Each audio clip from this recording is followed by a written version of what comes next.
Salut à tous. Vous est-il déjà arrivé d'avoir des jeux tellement merdiques que même plusieurs décennies après, vous avez encore le goût de merde dans la bouche? Parce que moi, ça m'est déjà arrivé.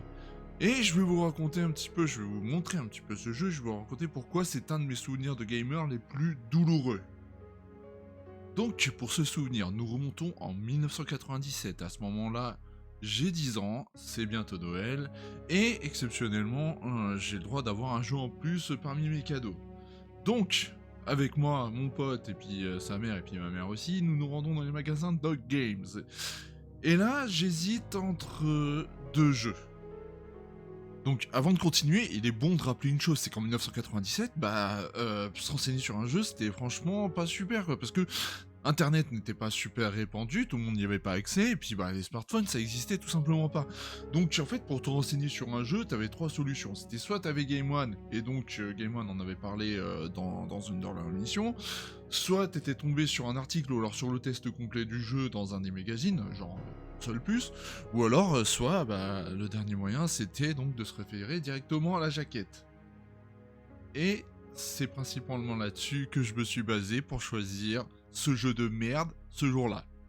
Autre chose aussi à retenir, c'est que on est en plein milieu fin des années 90, et donc à ce moment-là, on était complètement encore dans la hype Jean-Claude Van Damme, et surtout dans la hype Independence Day. Et c'est aussi quelque chose d'important pour la suite de la vidéo. Le jeu en question, le voilà. Ça s'appelle Perfect Weapon, et c'est une merde. Croyez-moi, ce jour-là, le jour où est-ce que je l'ai choisi, j'aurais mieux fait de me péter une jambe. Alors, maintenant, pourquoi j'ai choisi ce jeu-là? Donc, comme je vous l'ai dit, voilà, je me suis référé un petit peu trop à la jaquette. Et qu'est-ce qu'on y voit sur la jaquette? Hein? En fait, on y voit quelqu'un qui ressemble, allez, grosso modo à Jean-Claude Van Damme. Bon, soyons clairs, hein. Mettez-vous dans la tête d'un petit garçon de l'époque de 10 ans, hein, quand il voit ce mec-là. Bon, il se dit dans sa tête, c'est Jean-Claude Van Damme qui est en train de péter la gueule à des extraterrestres. Voilà, ça allait pas plus loin mon niveau de réflexion à l'époque. Et j'insiste particulièrement sur le fait que ce jour-là, j'aurais vraiment mieux fait de me péter une jambe. Tout simplement parce que, j'ai hésité avec un autre jeu. Et l'autre jeu, je vous en parlerai tout simplement à la fin de la vidéo. Donc avant de continuer, je pense qu'il est bon de vous préciser que pour le besoin de cette vidéo, j'ai donc dû rejouer à ce truc. Et j'ai essayé de le faire tourner avec un émulateur PlayStation, mais celui-ci a dû, je pense, vomir à cause de son immonde goût de merde, et a donc décidé de cracher. Donc voilà, heureusement, grâce au site Abandonware, j'ai pu choper une version PC du jeu.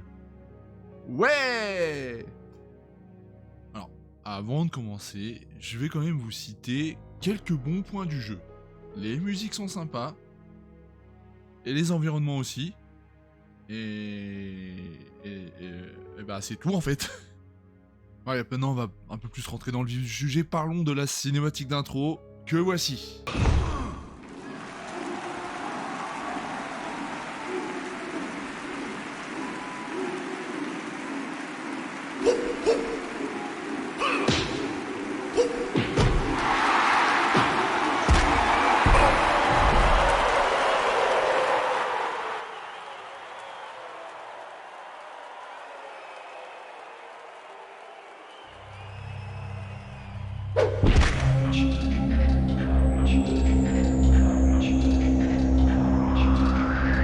Bon alors ok, on y voit clairement un mec qui a l'air d'être assez balèze et qui en fait se fait péter la gueule dans ses vestiaires. Mais après le jeu nous en dit pas forcément plus. Et non, je suis désolé, mais même Street of Rage qui est sorti pourtant quelques années avant cette merde, avait au moins le mérite de nous donner un texte défilant pour nous expliquer un petit peu le scénario et le background du jeu. Déjà ça commence mal. Donc juste après cette superbe scène d'introduction, tu as ton personnage donc qui va se présenter, et donc c'est là que tu apprends que tu joues le capitaine Blake Hunter, et c'est un mec donc tu comprends en fait qu'il s'est fait kidnapper, mais il sait pas où est-ce qu'il est, il sait pas sur quelle planète il est, et il sait pas sur quelle date il est. Donc voilà, les extraterrestres, ils ont capturé un soldat d'élite sur Terre, et ils l'ont emmené sur leur planète, et puis ils l'ont laissé comme ça. Fuck le scénario, fuck la logique. Maintenant, il est grand temps pour moi que je vous parle du truc qui m'a franchement fait péter un câble sur ce jeu. le gameplay et surtout la maniabilité. Je pense qu'il est bon de vous rappeler que à ce moment-là, à la sortie du jeu, on est dans les années 90. Et qu'est-ce qui marche en termes de jeux vidéo dans les années 90? Eh bien, à ce moment-là, il y a Resident Evil qui marche bien. Et il y a aussi les beat'em all, donc Street of Rage. Tout ça, ça marche bien. Et donc les devs, je pense qu'ils ont dû se dire, mais attends, ces deux trucs-là, ça marche bien. Donc on va essayer de mélanger les deux. Alors oui, moi en ce qui me concerne, j'adore les beat'em all. Et puis même encore aujourd'hui, ça m'arrive encore beaucoup de rejouer à Street of Rage. Et j'adore aussi Resident Evil. La preuve, là voilà, encore une fois, je vous le redis, mais toute l'armoire, là, enfin toute l'étagère qui est derrière moi, c'est du Resident Evil. Mais voilà, j'aime ces deux choses-là. Mais faut pas mélanger les deux. C'est de la connerie, sérieusement. Je veux dire, c'est comme... j'adore les pizzas. Et j'aime bien l'ananas. Et pourtant, je vais pas mettre de l'ananas sur mes pizzas. C'est comme le Nutella, je vais pas mettre du Nutella sur mes pizzas. Bah là, c'est pareil, faut pas mélanger les deux. C'est pas parce qu'il y a deux trucs qui sont bons qu'il faut le mélanger. Mais là, si, ils ont fait. Donc en fait, voilà, ce qu'ils ont fait, c'est que ils ont pris la maniabilité des Resident Evil et ils l'ont adapté à un beat'em all. Super l'idée, les mecs. Ça rend le truc complètement injouable. Et regardez notre personnage qui se déplace avec la grâce qu'il a. On dirait qu'il a 10 bâtons dans le cul. Le mec est censé représenter des soldats d'élite de la planète Terre, mais très franchement, j'ai plus l'impression d'avoir affaire à un ivrogne qui s'est bourré avec je sais pas quoi, très franchement. C'est super pas agréable du tout à jouer. Et voilà, très franchement là, je vous montre quelques images où est-ce que je joue en mode facile. Non, parce que je vous assure que sinon dans les modes de jeu plus difficiles, et surtout là, quand tu te retrouves contre plusieurs ennemis, ça devient clairement injouable. Et très franchement, c'est pas du tout fait, ce mode de déplacement, c'est pas du tout fait pour ce genre de jeu. Très franchement, il y a des jeux qui étaient en 3D à l'époque, genre Fighting Force, des bons beat'em all en 3D, et qui ont réussi à faire largement mieux, donc franchement, c'était une belle idée de merde. Là, très franchement, je vous montre juste les premières minutes du jeu, parce que j'ai essayé d'aller chercher plus loin, mais non, c'est juste pas possible, quoi. C'est juste pas possible, j'ai pas eu la foi d'aller plus loin.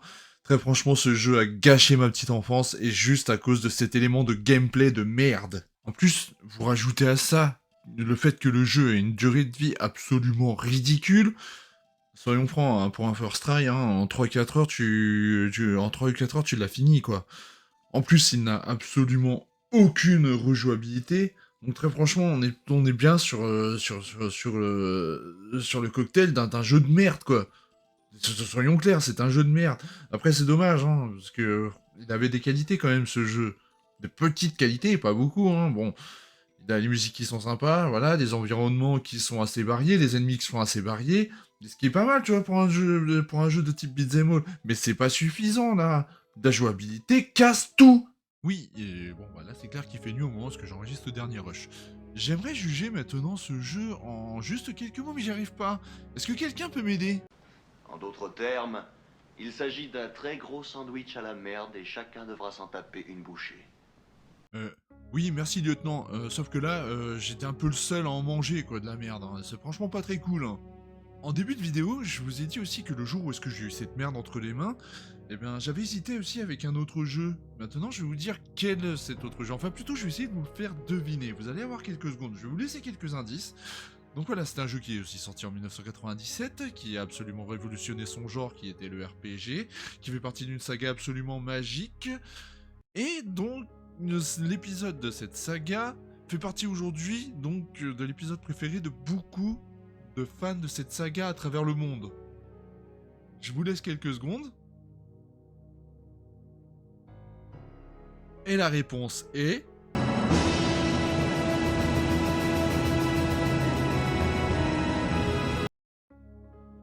Est-ce que j'ai encore mal au cul, près de 25 ans après, de m'être trompé à ce point, et de pas avoir choisi ce chef-d'œuvre plutôt que cette espèce d'immonde de merde qui est Perfect Weapon? Oui, j'ai encore mal au cul, parce que c'est des erreurs, tu vois, qui n'ont pas effacé. Et aujourd'hui, ça fait partie de ma tête, et j'avais besoin aujourd'hui d'en parler. Salut!